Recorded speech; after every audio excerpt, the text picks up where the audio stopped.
I want to really thank Tamar and Dr. A for inviting me to speak to you all on this topic of children's rights at school. Now, again, Andrew knows this very well. I'm very casual with my presentations. I try to keep the discussions open to everybody, and I've already heard in the first hour or 10 to 11 talk with Barry that a lot of you are very good at opening up your own topics and personal experiences, and I think that's great. I think to have that kind of exchange is wise, and I think that's why I love coming to these kind of forums so much, is because I do learn a lot from the families, the parents, and I think I have one kid here. Do I have any other kids? Exactly, not the one with diabetes. That's okay. She's a good sister. Ah, gotcha. How old's your sister? How old's your sister? My brother has diabetes. Okay. And he's 8? Yeah. So to get an idea of what the audience is like, how many are newbies who've had diabetes for less than 2 years, 1 year? Brother. And how many between 2 and 5 years? Anybody more than 5 years? Oh, really? And are you the one with diabetes, may I ask? Yeah. Okay. How old are you? I'm 18. Have you made it to any of the Ready, Set, Go talks that Tamar and JDRF put together? Not the recent one. Okay. For the college, right? Yeah, I talk a little bit about college here too. So there's some. I try to tie in everybody. How many have kids less than in toddler age, less than 3, who have diabetes? Anyone? No. 3 to 5. Oh, elementary school, K through 5. You have one with K through 5. And his son's 8 as well. Okay. So it sounds like you're the oldest that we have, and then the youngest may be the 8-year-old. Or yeah. 2 to 8-year-olds. Okay, great. Okay. So the way the talk was designed was kind of to talk about all the age groups, so I'll kind of gloss over maybe the toddler age. But again, as things come up, please just speak out. And I'm also really glad that the blinds are closed, because trust me, it's raining outside. It's horrible. It's better to be in here. It's not. Yeah, the weather's horrible. Okay. So yeah, let's talk about this. And how many actually were born, parents-wise, were born here in the United States? And how many were born outside of the United States and everybody else? So it's interesting, right? Because you guys carry with you your experiences with your own schools in your respective countries. And my parents, my dad grew up in Pakistan, my mom grew up in the Philippines, have very different experiences, and it related to me their experiences in their schools. And as you guys know, it's hugely different. Worlds apart, literally. And schools were always right. Schools were always the one that what they said was law, and you just kind of had to obey what the school told you to. What I'm hoping to, in this discussion, and maybe you already have done it with yourselves, is perhaps empower you so that you know that you are not subject to what schools necessarily dictate to you or your child.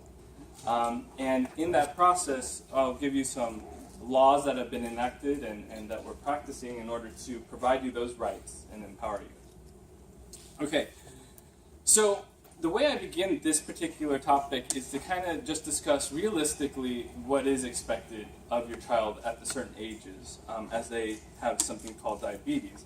In the toddler to early age school children, the difference is that you guys are pretty much dictating what they're going to be doing. And it's appropriate, right? Their developmental abilities are such that you are going to be in control. They may initiate activities and they're starting to build confidence in what they can do. I have a 3-year-old, and he's got sass already, and you guys all are parents of children who are now gone beyond that stage. So we all know that terrible twos, they should call it now something with sassiness. There's some attitude that the millennial children have taken from them, from this era. They don't have that ability, of course, to have fine motor control. So you guys are going to be often giving the insulin shots. You guys are often going to be, controlling the pump if they're on it. And as was mentioned before, with the nutrition, you don't know how much they're going to eat. You don't know if they're going to get into something without telling you. So a lot of unpredictability in this age group. The other thing from the parents' aspects is there's this fear, right? The fear that they're so vulnerable, that they're 2 and 3 years old, and I'm the only one that can do it right. The school may not, or the daycare or the preschool may not know what they're doing. So there's kind of this overprotection that may exist with the parents. And I'm not saying that's wrong, but I'm just saying that it could be there, and that perception sometimes has to be overcome, that the school knows what they're doing, or the daycare knows what they're doing.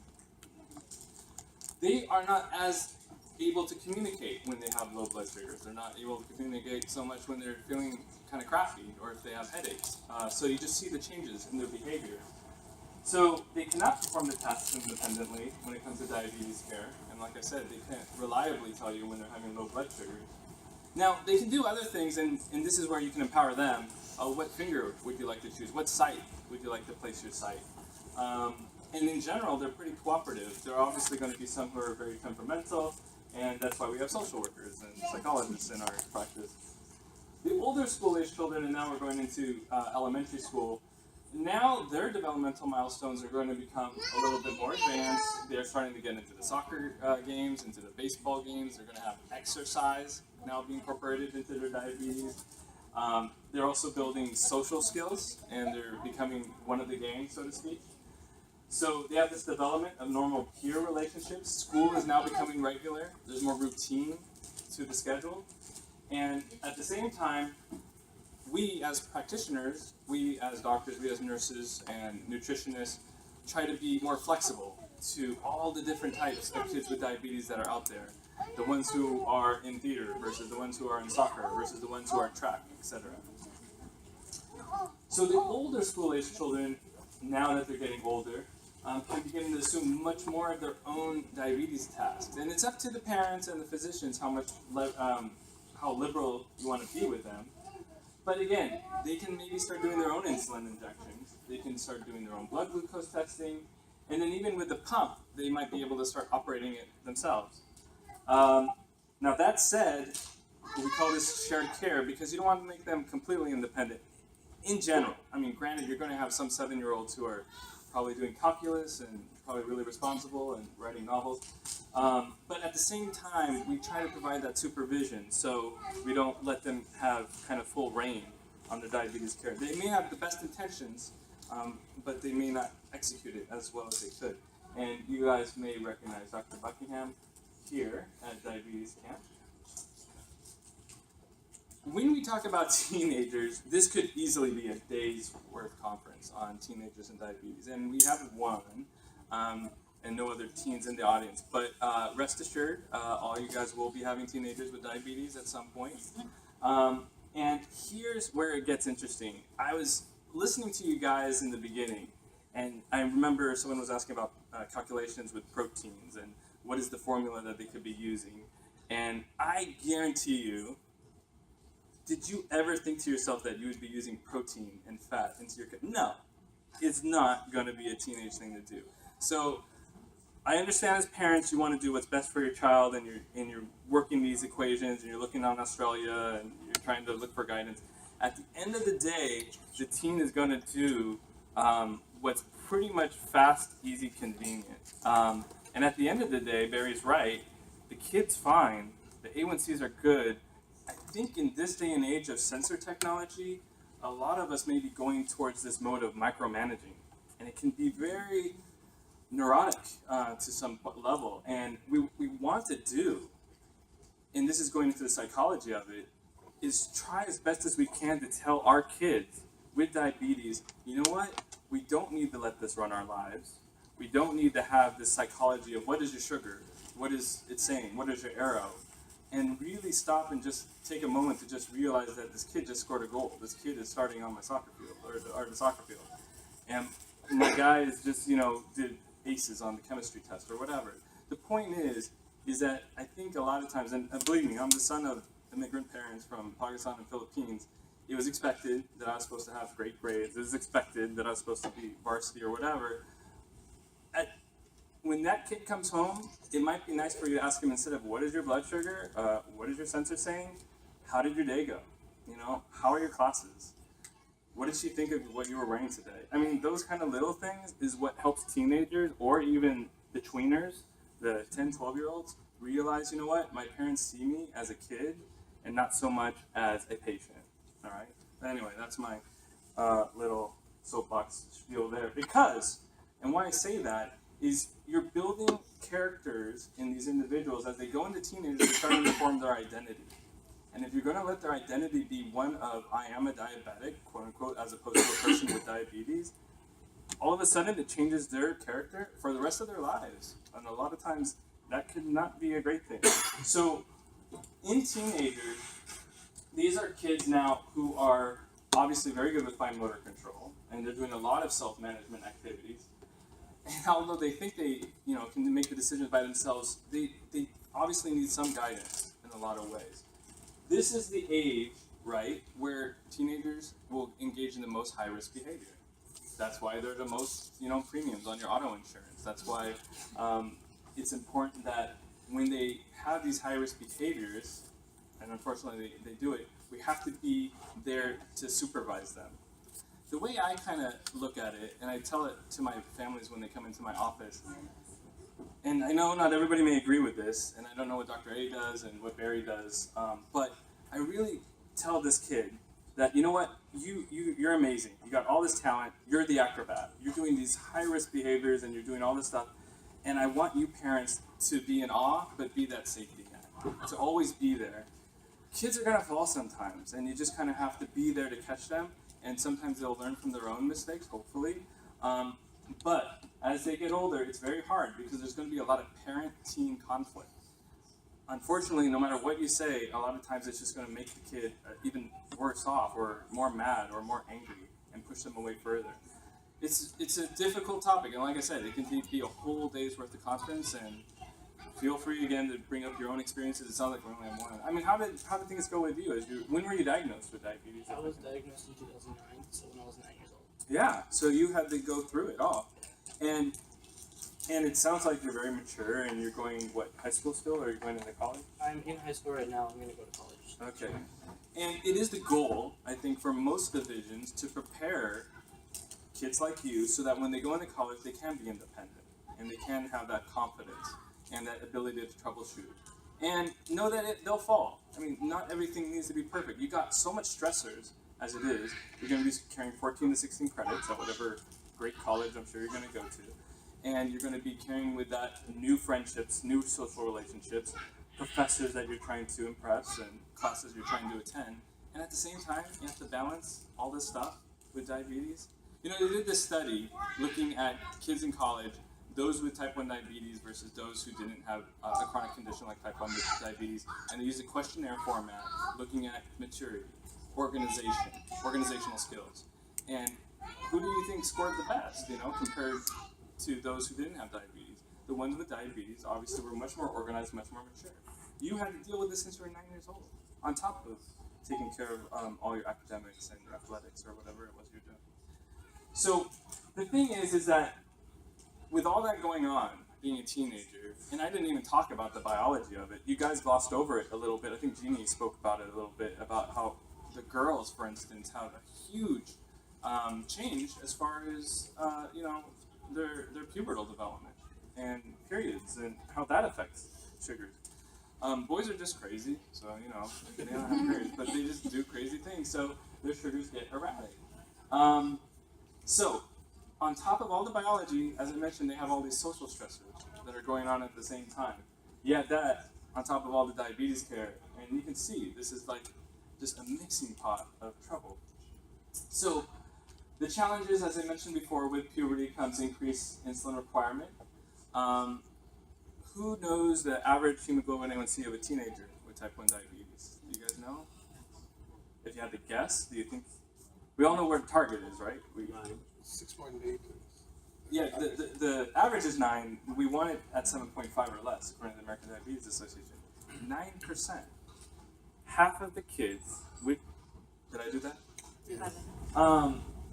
Right, so as part of the poor adherence, they're just rebellious, they want to experiment, very impulsive, a lot of mood swings. I had, just last week, this kid was like 15 years old, and the parent is telling me that their kid is so irritable, they're so mean now, and they don't listen to me.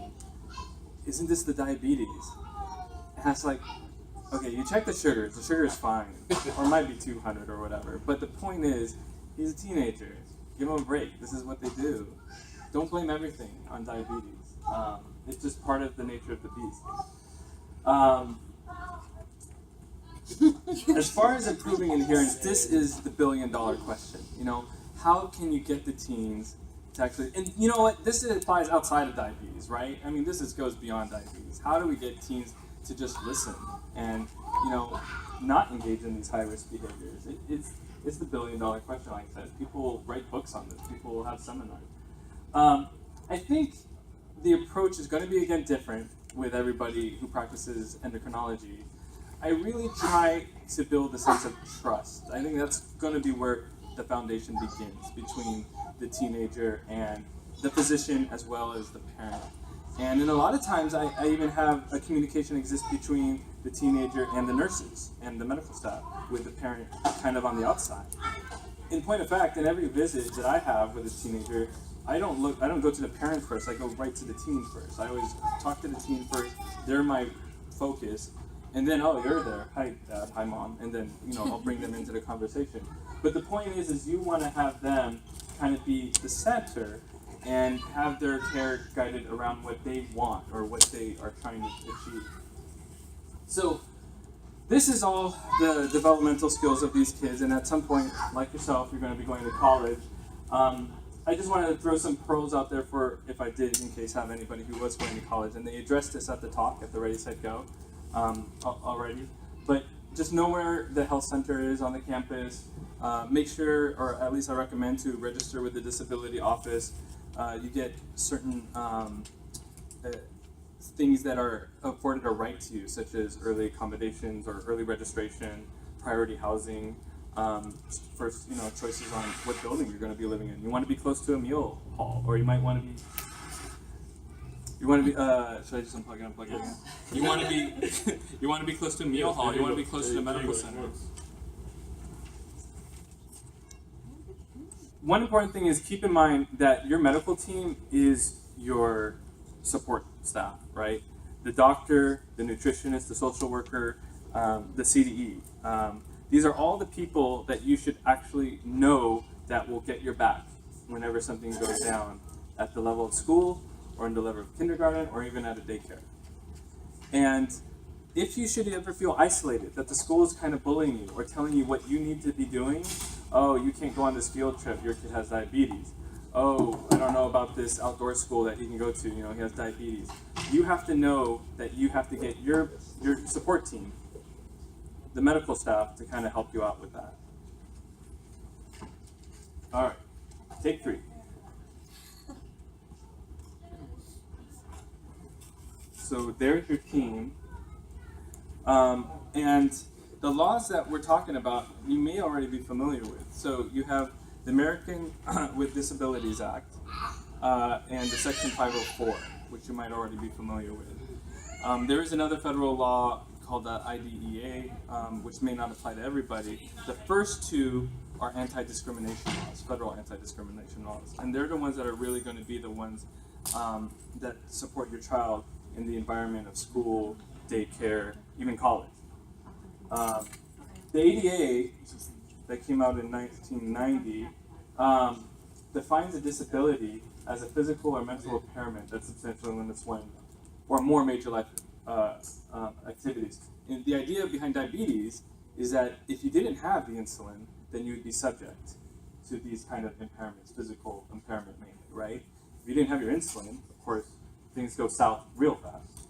Now, as far as the titles of the ADA, you have Title II, which applies to the public schools, and Title III, which applies to the private schools. Title I applies to the work environment, right, if you're an employee. Now, the caveat is that if there's a religious affiliation, you don't fall under this guideline. So you may hear that, right? Here's the thing. In the 504, what happens is if there's any institution that received any federal funding, and most private schools do receive federal funding in one form or another. It could be in food vouchers, they could be in grants that they give for scholarships. Any type of funding that they get from the government, now they are subject to the Section 504. And that's the go-around, that you can still be under that umbrella. Mm-hmm. That includes charter schools, right? That includes charter schools. Okay. Charter schools are public. Yeah, they're public. Okay. They're They're public. still considered under that. Okay. But they are, yeah, you're gold. So if you're a religious organization and you're not receiving federal funding, then technically you are not having these laws protect you. But there are other constitutional rights that you have. As far as the IDEA, this is the one that became very popular because DeVos actually didn't know that it was a federal law back in January, if you recall. She now knows. She probably knows this down pat. Now, this is a federal law that provides funding and accommodations for a child should the school find a learning disability that is occurring in that particular child. Now, I mentioned these are federal laws that I just discussed. There are local California laws that are also there to protect your child too. And one that was big was this one.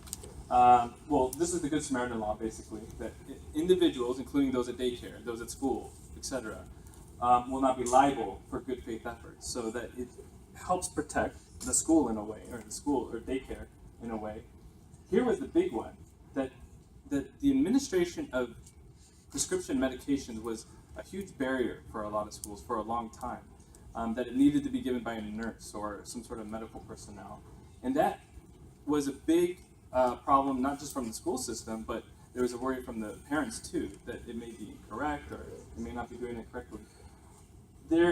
And this is pretty recent, you can see this is 2009 that these laws were passed, that now we could assign trained individuals within a school or within a daycare or within any institution to provide the insulin or glucagon or any medication for that matter. So, I was just waiting for that countdown to occur. Alright, so just touch it all the time? Maybe. Alright. I wonder if it's your computer. Okay. Could it be your computer? I don't know. Yeah, we can try yours. Here, I'll give you my Yeah, it might be set to timeout after. Maybe, is your computer set for timeout? No. No? Oh, you mean going to sleep? Yeah. Maybe? Ah, could be. Yeah, let's charge it. I'll just put the adapter in. Oh, here. Let's move it back. Let's move that. All right, smart. Thank you. I need to hang out with you guys more. Okay, so the local California laws are out there to protect you. And as far as initial steps to take with schools, the kid who's initially diagnosed, and I know you've already gone beyond that, what I generally recommend is telling the principal, or some schools even have anti-discrimination personnel, but even the school nurse, oh, you know, my child just got diagnosed with diabetes. My world is rocked right now. I need you to kind of help me figure things out, all right? You're perfectly within your rights to do so. Once you let the schools know that your child has this particular condition, it is now on them to provide those accommodations. It's not happening with you? You go to a private school, so it didn't happen that way for us. But it doesn't matter if it's a private school. That's the whole point. Unless they're a religious private No, school. it's not. So if they're not if they're a private school under the ADA, under Title III, they still have to provide It's accommodation. totally on me to get And whatever. so Yeah. this is where you have to bring your support team. And I don't know who your team is, whether it's Stanford or Yeah, it's UCSF. been like 2 years now, but yeah. It doesn't matter how long. There's no statute of limitations on this one. So you can get your team involved, and it may be as simple as education to that private school. Because to them, and it may not be a big school, what ends up happening is that, oh my God, they're so intimidated, they're so fearful, and their anxiety stems from the unknown. And this is what we've done for my own kid goes to a private school, and a kid there just got diagnosed with diabetes. I found out my nurse went to that school and trained. Yeah, My we had school. to do that. And so they I got had to do training. that. Oh, you did the training. Yes, I Okay. had to initiate everything that you're describing. Okay, so at this point though, you've gotten to a point, what I would recommend is getting your medical staff involved, your certified diabetes educator involved, and setting up a meeting. I know you're still doing this, but once you tell your team, they probably will also take on a lot of the onus, and they'll set up a training or a meeting again with that particular institution and work out a relationship. Because once you have that, then you can have a 504 plan in place. You don't have a 504 plan like that. Yeah. So this is what I think, and how old is your child? He's 12. He's 12. This is what I think would be of great benefit to not only him or her, sorry. Yeah. He does This- everything on his own now. And we Yeah, have and a I think that's small great. I don't want, and you know what's funny is that he'll probably get mad if like they're kind of in his business a lot. If he's doing everything great, but he should know that he has that support. You know, this is trying times for us as minorities. We are being subject to a lot of different perceptions, not just from classmates, but even from teachers. And I've had some of my kids complain that the teachers are not even supporting them or singling them out, or even, God forbid this happens to any of you guys, but having teachers make fun of the child for, and that really got me going. So, you know, we had to have a big discussion with that school, etc.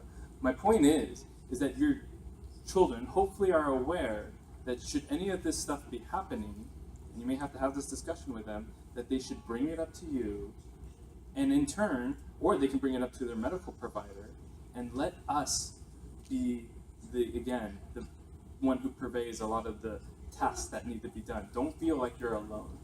And then even now, I feel like you feel like you've probably been alone in this last 2 years. You have a whole team that can back you up on this. And should it happen, should it need to, you have a legal route that you can pursue. And I know it's tough because with private schools, you know, you don't want to be singled out and causing trouble and stuff like that. But at the same time, we can't let people, Bill O'Reilly, you know, get away with things for so long, because that's what starts creating too political, right? But that's what, but there's this problem that perpetuates, is that we just sit back and say, you know what, this is the way it is, and we're just going to keep going with it. I'm hoping that as more voices come out, from us particularly, from us as minorities, from us as you know, children of immigrants or immigrants, that we get people to become more aware of what they really are supposed to be doing. So thanks for bringing that up. And I can share what we did eventually. I mean, it's been now 2-3 years Okay. since I can share later after Oh, we're okay. done what we did. Yeah, we What can talk about was, it. how did we resolve? So it did get It resolved. resolved, yes. It was 3 years ago, but it was not, as you described, as easy as it. I used the team, but it didn't really work. And Your team, I had to do. You still I had had to to do drive on most of the negotiations with the founder of the school, it. Wow.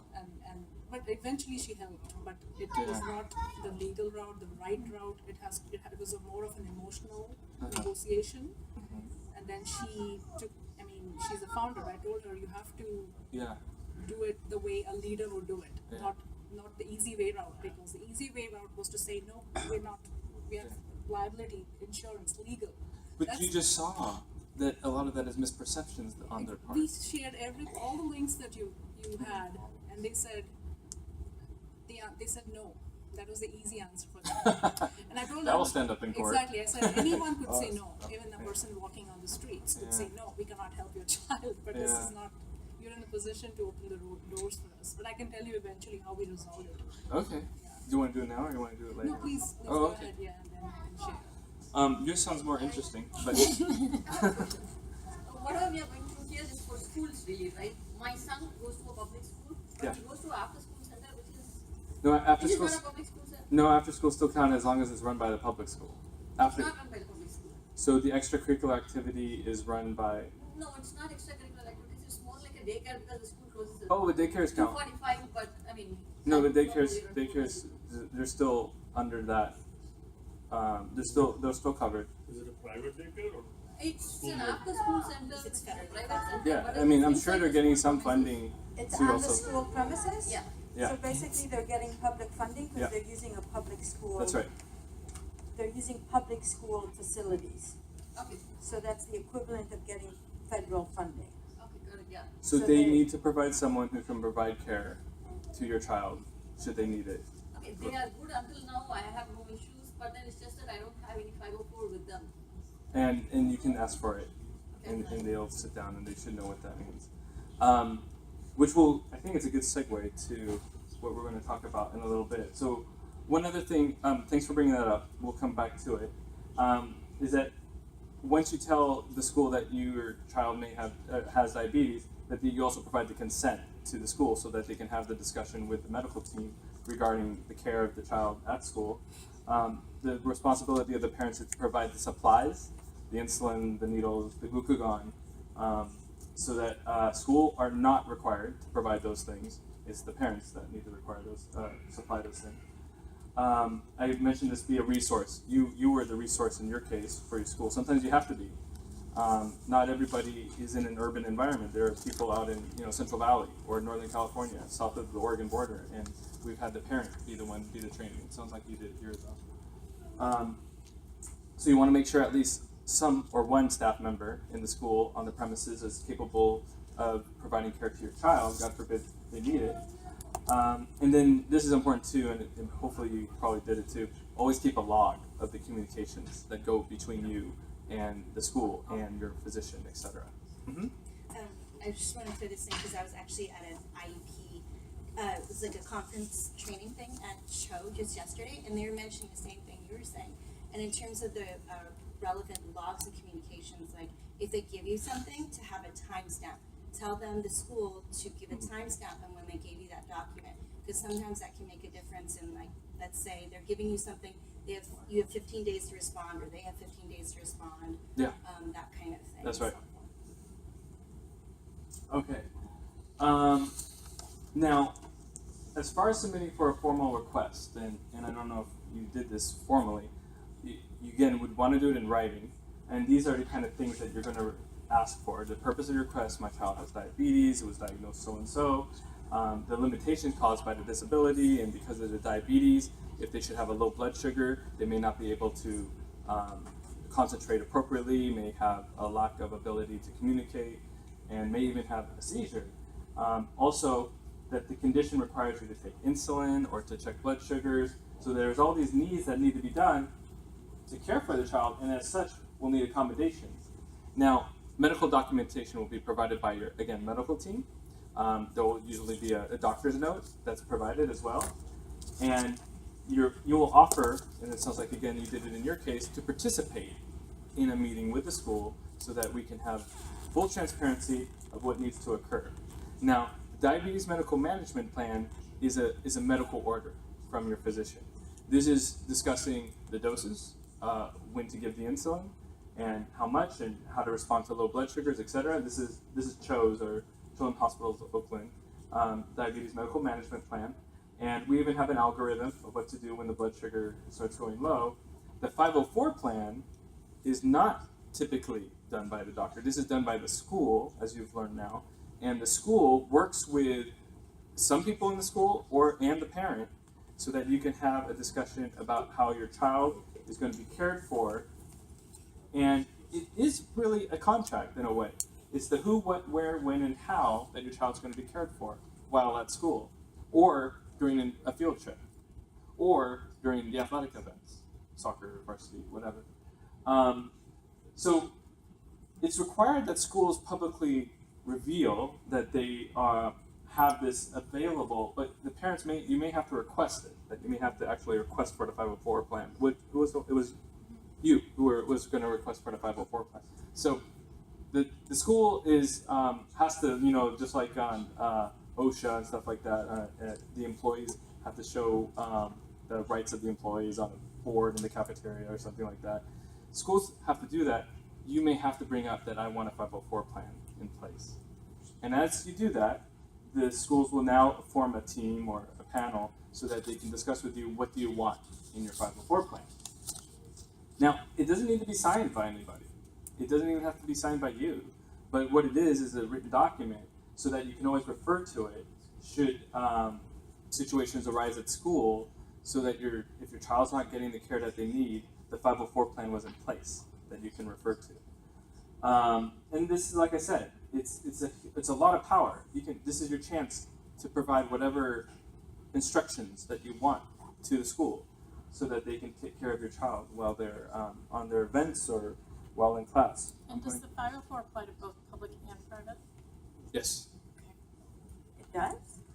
It applies because if they get the federal funding. Oh, then, okay. Oh, but only if they get Only if Yeah. they get Yeah, but almost all private schools have some form of federal funding, because a lot of them have scholarships that they'll give, like financial aid. Right, right. And if they're getting any financial aid, like grants or something like that, for Uh-huh. poor socioeconomic families, then They're under the umbrella of the 504 plan. The schools don't usually give that aid out of their own endowment. Well, it depends on the school, but there's a large part that's endowment. You'll see, there's all fractions, right? Yeah. So 100% endowment that's covering the scholarships and the financial aid for a lot of the kids is really difficult. There's the computers, the computer labs, there's the libraries, a lot of the stuff. Even if it's the food vouchers, a lot of the stuff may not come from the endowment. Okay. So you can ask and see if they are. But So is that a publicly available information? How do we find it? Yeah, is there a way to find out? Yeah, find out if Oh. a private school gets public funding. oh, I don't know about how your school operates. Like if I go to my kids' schools, the private school, and I ask them, I need a breakdown of how the funding sources and where they're coming from, and Yeah. which one are government. Okay. They have to have that transparency. I think. They do until you want a 504. Have you had anybody with problems? You make two separate phone calls, right? Right. Because One is anonymous and you well, just. no, I mean, one is to set that up, and the other one is even in the private school, there's always the annual giving, the endowment, that category, so you call them, and I know ours always has to list, like, every year, the pie chart, it has to be available. Yeah. So you just say, Yeah, that's what I'm interested thinking. to see what that pie chart is, you don't care what that amount is, you just want a sliver that It could be says, $1. It needs to be $1, Yeah. and I'm sure there is, and then now they've included. What's funny though but they is that have most same obligations even without a 504, right? well If that they're they're a still under the private ADA school. Title Right, III. Yeah. right.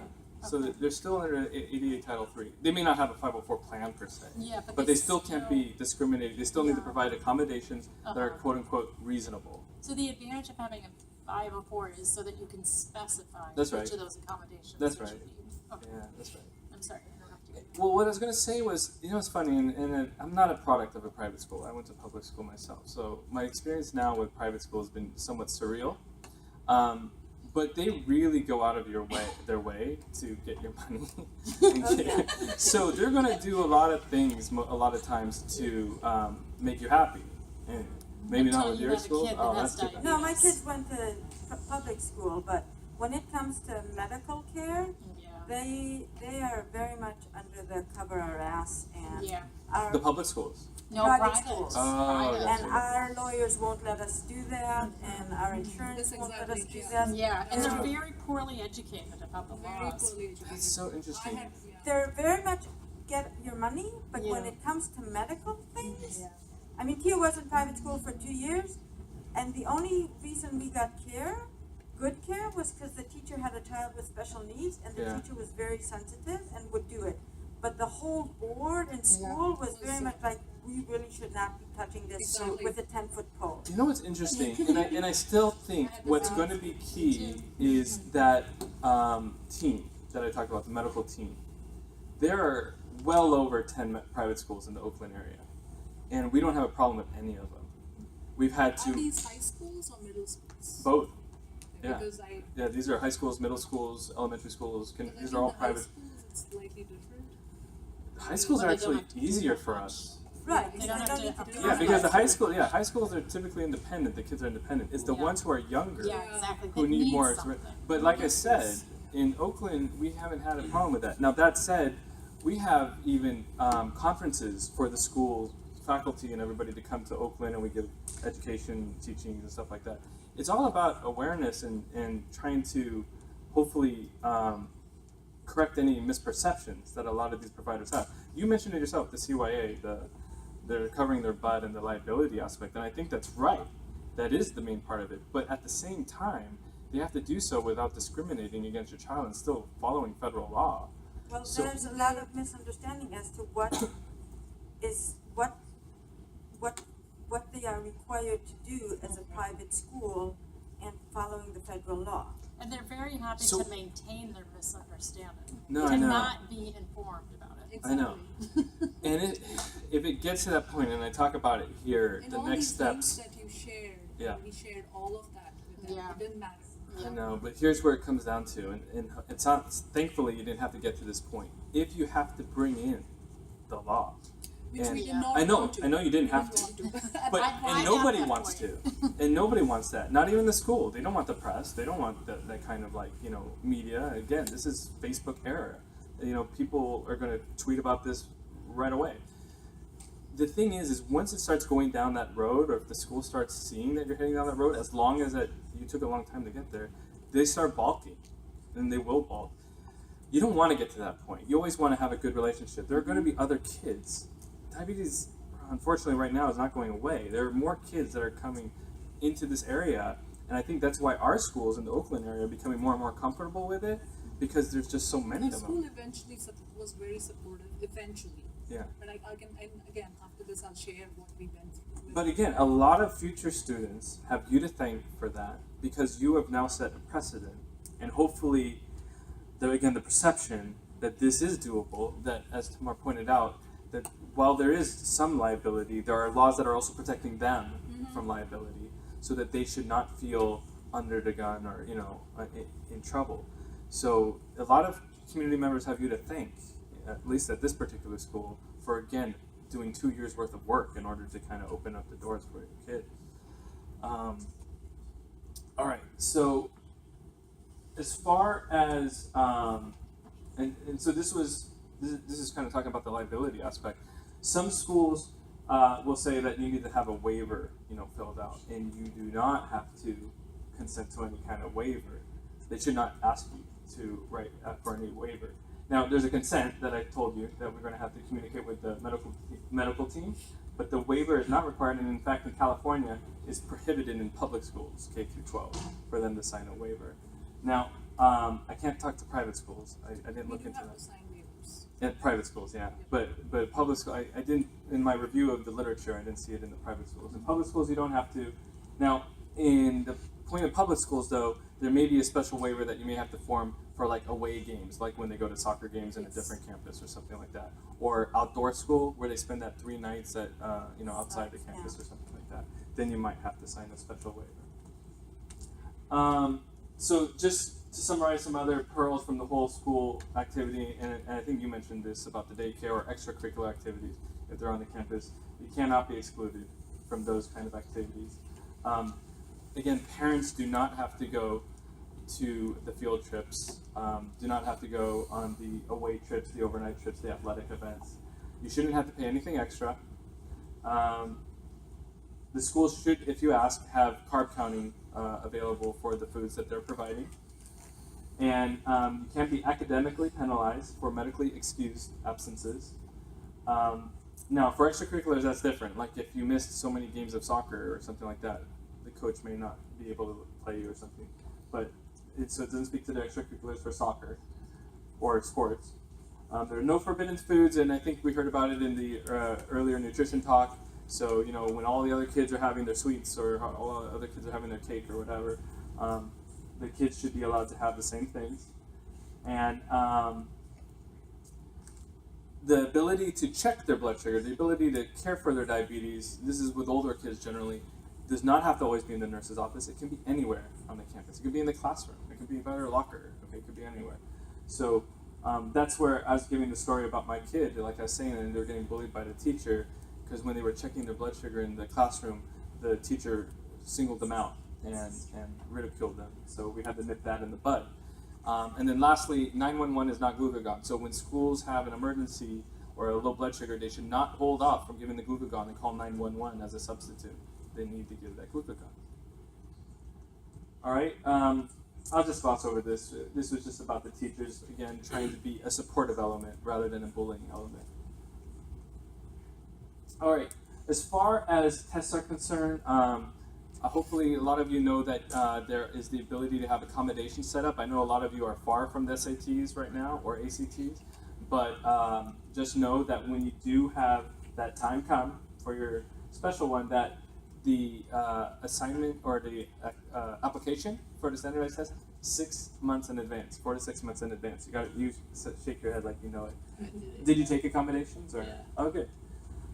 It doesn't give you extra test taking time, but it gives you extra total time so that you can take more breaks, that you can attend to your sugar or take a snack, etc. Nowadays they are doing it slightly some other way also, like for him they actually arrange a completely different location. Yeah, they're in different proctor and different, yeah. So they had it. Were you in by yourself? I had one kid who was by himself, yeah. It was nice. Yeah. So as far as colleges are concerned, know the difference that while elementary and secondary schools need to go out actually and search and identify those who may have a disability, including diabetes, that's not the case in college. In college you have to tell the college that you have diabetes, and then they go ahead and provide you the accommodation. What else will I tell you about colleges? Again, colleges don't have to help assist in providing health services. As far as checking blood sugars. Again, in college, usually everybody's independent already. They're doing things by themselves. And there is no formally written 504 plan generally. Now that said, while there's no formal 504 plan, what is interesting is that they can have an accommodations letter made up, which is essentially a 504 plan. But I think it's very wise because it gives you the ability to, again, delay a test until your blood sugar becomes more in target, to, if you're sick, that it excuses you from that particular day's events. Again, they provide you the priority housing and early registration. So again, it just gives you a little bit more flexibility to also keep in mind that you have diabetes. Another very popular one, though they use diabetes as the excuse, is that you don't have to take the morning seminars, right, for early registration. So, I have to take that noon seminar. I can't do the 7 o'clock one because of my diabetes. Use it, milk it, it's okay. Sometimes it gives you a parking space. There you go. So this is the way you go about submitting for the accommodation letter. I will have this talk on, Tamar, do you have a website, a link, so that I can just share the talk with them so they don't have to write it down? Yes. So if you wanted to make a letter, these are the things that you're going to have in your letter, or in your letter, I guess, particularly. And remember, are you his dad? It sounds like you're well aware that you're not going to be totally apart from his care. You're going to be lining up the appointments back home, the prescriptions, making sure, now with the sensor, I don't know if you use a cloud and you can see what it's, you're not yet like doing. So you're going to see what his sugars are doing, and you're going to wake him up in the middle of the night. And He has a full control of shutting me off. Oh, okay, good. Good, I like that. Care packages, of course, very key to keeping morale up. Scholarships, as your kid, I know a lot of kids here are still young, but as you get older, there are a lot of college scholarships with diabetes available. I've written like 5 letters of recommendation already for kids applying for scholarships, and more power to you guys. You go through a lot already, like I said before, academically, scholastically, athletics, and on top of that, you also have to put in the diabetes care. Now, when there is a problem, and it sounds like we have a case history already that was displayed to us, you hope it doesn't get to this. You kind of start at the lower level, local, principal, superintendent, perhaps, and then you hopefully can mediate this.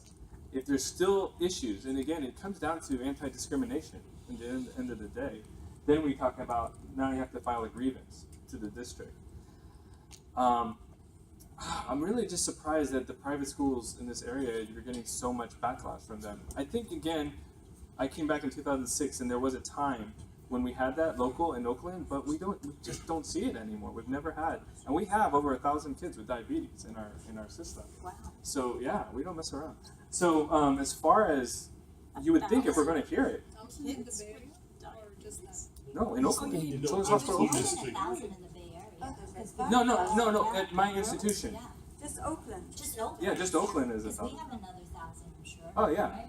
Yeah, at Yeah. least. So, and I don't know again about the troubles that you're having with your schools with your kids, but with our population, we don't hear it, or we Can I haven't had any ask problem. Jimmy just to chime in as Hey, God forbid it goes to this, then you have to start going to bigger things. So, for the Section 504 people who are violating it, the Office of Civil Rights through the Department of Justice and Education. If it's for the ADA, that you have to call the Department of Justice. Okay, 2 different organizations. I'm just coming to the end. I'm just giving you legal resources here. DREDF is a really great resource for those with diabetes. So this is the Disability Rights Education and Defense Fund. And then here's some more resources, and that's it. Can we get these slides? Sorry. Yeah, I'm going to share the slides with Tamar. Yeah. Is DREDF still managing diabetes, or have they punted that to the ADA since the? As far as I know, they're lawsuit? they're still advocating still for doing it? diabetes. Yeah, Okay. and I just gave this talk even just like 6 months ago, 2 months Okay. ago. at the summit, and it had come up too. Okay. All right. Thank you so Thank much. you. No problem. Just on that,